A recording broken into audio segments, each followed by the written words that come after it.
الله الرحمن الرحيم. وعن معاوية رضي الله عنه قال قال رسول الله صلى الله عليه وسلم من يرد الله به خيرا يفقه في الدين وإنما أنا قاسم والله يعطي. حضرت معاویہ رضی اللہ عنہ سے مروی ہے کہ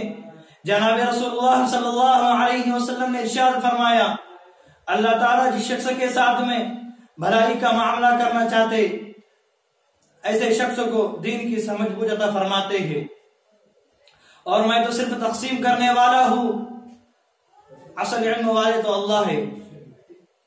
مستفاد من الحدیث، مذکورہ حدیث کے اندر یہ بتایا گیا ہے کہ اللہ کے نبی صلی اللہ علیہ وسلم نے فرمایا من یرد اللہ بہ خیرا یفقہہ فی الدین، اللہ تعالیٰ جس شخص کے ساتھ میں بھلائی کا معاملہ کرنا چاہتے اسے دین کی صحیح سمجھ بوجھ عطا فرماتے ہیں۔ اور نبی صلی اللہ علیہ وسلم نے فرمایا وَإِنَّمَا أَنَا قَاسِمٌ، میں تو صرف تقسیم کرنے والا ہوں، میں تو صرف پہنچانے والا ہوں، وَاللَّهُ يُعْطِي، اصل علم والے تو اللہ ہے۔ اور ایک حدیث میں نبی صلی اللہ علیہ وسلم نے ارشاد فرمایا اطلبوا العلم من المہد الى اللہد، کہ ماں کے پیٹ سے لے کر قبر تک علم کو حاصل کرو۔